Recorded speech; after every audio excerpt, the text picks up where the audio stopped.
नमस्कार दोस्तों, बड़ी खबर चैनल में आप सभी का बहुत बहुत स्वागत है। तो चलिए दोस्तों, आज मैं बताने वाला हूं कि क्या भारत के साथ चीन युद्ध करने का मन बना चुका है और क्या भारत चीन के बीच होगा युद्ध। दोस्तों, दरअसल चीन ने पूर्वी लद्दाख के चुशुल सेक्टर के सामने भारी संख्या में फौज तैनात कर दी है। वहीं दोस्तों, भारत ने भी अपनी कमर कस ली है। हथियार और भारी युद्ध उपकरणों से पूरी तरह से लैस भारतीय सैनिक काठुंगा से लेकर रेक इन दर्रा तक सभी महत्वपूर्ण चोटियों पर मौजूद है और दुश्मन देश को सबक सिखाने के लिए तैयार है। जी हाँ दोस्तों, आपने सही सुना, भारत ने भी अपनी कमर कस ली है युद्ध के लिए और वो पूरी तरह से तैयार भी हैं। दोस्तों, वहीं सीडीएस के जनरल बिपिन रावत ने गुरुवार को कहा है कि भारत से सैन्य बल चीन की आक्रामकता गतिविधियों से बेहतर व उचित तरीकों से निपटने के लिए तैयार है। दोस्तों, वहीं ठाकुंगा से लेकर रेक इन दर्रा तक की सभी महत्वपूर्ण चोटियों पर मौजूद है और दुश्मन देश को सबक सिखाने के लिए तैयार खड़ी है। इसी इलाके में दोनों देशों ने एक दूसरे के आमने सामने भारी संख्या में सैनिकों, टैंकों, हथियार युक्त वाहनों और खतरनाक तोपों की तैनाती कर दी है। दोस्तों, इन सब के बीच भारतीय थल सेना के प्रमुख जनरल एम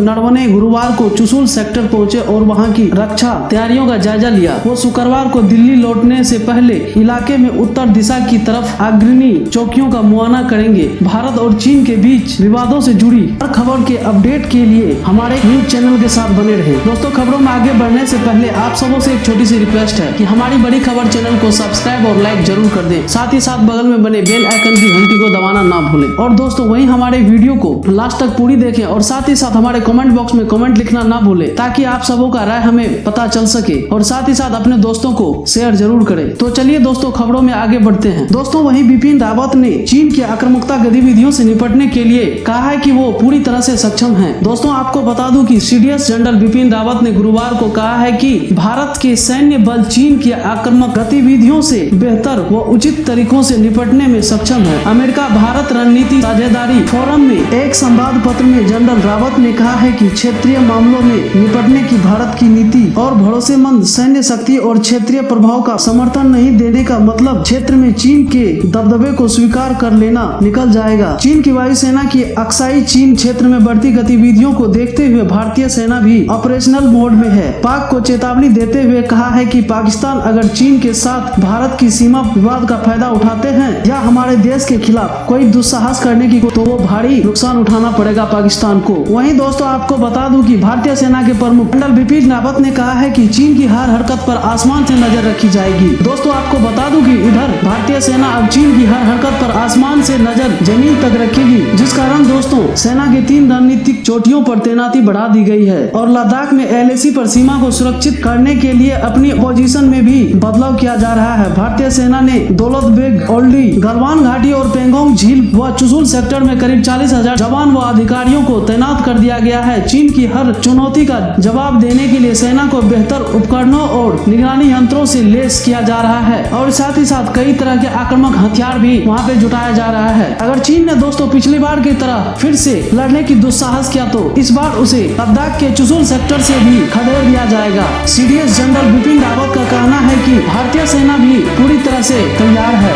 और उनका कहना है कि अगर इस इलाके में दोनों देशों में एक दूसरे के आमने सामने भारी संख्या में सैनिकों और टैंकों का और तोपों का भी सारी सामग्रियां जुटा ली गई है। वहीं दोस्तों, आपको बता दूं कि सीमा विवाद पर गरजे राजनाथ सिंह। चीन रक्षा मंत्री के मुलाकात में दे डाली चेतावनी। क्या है चेतावनी, ये मैं आपको बताऊंगा। दोस्तों, भारत और चीन के बीच जारी गतिरोध के बीच रक्षा मंत्री राजनाथ सिंह ने रूस में चीनी रक्षा मंत्री वेई फेगेही से मुलाकात की। इस दौरान सिंह ने भारत की स्थिति स्पष्ट करते हुए चीन को कड़ा संदेश दिया। रक्षा मंत्री सिंह ने कहा कि सीमा पर विवाद के लिए चीन पूरी तरह से जिम्मेदार है। देश की अखंडता और प्रभुता की रक्षा के लिए हमारी सेना प्रतिबद्ध है। वहीं दोस्तों, आपको बता दूं कि भारत पड़ोसी देशों के साथ सीमा को लेकर जिम्मेदार रवैया अपनाता है, लेकिन हम गैर जिम्मेदार गतिविधियों का माकूल जवाब देना भी जानते हैं। उन्होंने आगे कहा है कि चीन सेना का रवैया दोनों देशों के समझौतों के खिलाफ है। बीजिंग सीमा पर बड़ी संख्या में सेना जुटा रहा है और वहीं चीन यथास्थिति को बदलने की एक तरफा कोशिश कर रहा है। दोस्तों मैं आपको बता दूं कि चीन के बार-बार अनुरोध पर रक्षा मंत्री राजनाथ सिंह मॉस्को में संघाई सहयोग संगठन की अहम बैठक में हिस्सा लेने गए थे। चीन रक्षा मंत्री ने SCO की बैठक में राजनाथ सिंह से मुलाकात करने का अनुरोध किया था, जिसके बाद सिंह ने वेई के साथ मॉस्को में बैठक की। जिसके बाद सिंह ने चीन के रक्षा मंत्री वेई के साथ बैठक की। चीन रक्षा मंत्री के साथ बैठक के दौरान राजनाथ सिंह ने उन्हें भारत की स्थिति से अवगत कराया और साथ ही यह भी स्पष्ट किया कि भारत हर चुनौतियों को निपटने के लिए तैयार है। दोस्तों आपको बता दूं कि रक्षा मंत्री कार्यालय से ट्वीट के जरिए दोनों नेताओं की मुलाकात के बारे में जानकारी दी गई थी। ट्वीट में कहा गया है कि रक्षा मंत्री ने बैठक के दौरान भारत चीन सीमा विवाद पर भारत की स्थिति को स्पष्ट रूप से व्यक्त किया। दोनों मंत्रियों ने भारत चीन सीमा क्षेत्रों के साथ साथ भारत चीन संबंधों के विकास के बारे में स्पष्ट और गहन चर्चा की थी। दोस्तों मैं आपको बता दूं कि चीन की यही दोगली और कूटनीति के कारण अकेला पड़ जाता है ड्रैगन। दोस्तों आपको बता दूं कि चीन की मुश्किल ये है कि अपनी विस्तारवादी नीति की वजह से वो पूरी दुनिया में अकेला पड़ जा रहा है। एक और अमेरिका दक्षिण चीन सागर में चीन की घेराबंदी कर रहा है तो दूसरी ओर रूस भी भारत के साथ कंधे से कंधा मिलाकर खड़ा है। जिस वक्त वास्तविक नियंत्रण रेखा LAC पर भारत चीन के साथ सबसे मुश्किल हालात से गुजर रहा था, उस समय रूस बंगाल की खाड़ी में भारत के साथ साझा सैन्य अभ्यास कर रहा था। इसी बीच भारतीय सेना की पहली माउंटेन स्टॉक कोर लद्दाख में मोर्चे पर पहुंच गई थी। दोस्तों चीन के खिलाफ इस ब्रह्मास्त्र का नाम 17 माउंटेन स्टॉक कोर है। इस कोर का गठन चीन के साथ युद्ध के लिए की गई है। दोस्तों 17 माउंटेन स्टॉक कोर पहाड़ों की लड़ाई में माहिर है। दोस्तों इस कोर में पहाड़ी इलाके में युद्ध के लिए जरूरी हथियार जैसे हेलीकॉप्टर और तोपखाना भी मौजूद है। दोस्तों वहीं एक और बड़ी खबर सामने आ रही है कि चीन की चालबाजी पर होगा अंडरग्राउंड वार, भारत इंजीनियरिंग से उड़े ड्रैगन के होश। दोस्तों आपको बता दूं कि हिंदुस्तान ने चीन की चालबाजियों के खिलाफ अपना अंडरग्राउंड हथियार तैयार कर लिया है। दोस्तों भारत के इस अंडरग्राउंड हथियार का नाम है लेह मनाली रोहतांग अटल टनल, वो सुरंग जो हर मौसम में भारतीय सेना के काम आएगी। बर्फबारी हो या भीषण बारिश, सेना के लिए अटल टनल के रास्ते सैन्य साजो सामान और राशन पहुंचाना बेहद होगा आसान। दोस्तों आपको बता दूं कि भारत की ये इंजीनियरिंग चीन के लिए बड़ी चिंता का सबब बन चुका है। दोस्तों इसके बारे में मैं आपको आने वाली वीडियो में मैं आपको बताऊंगा। धन्यवाद।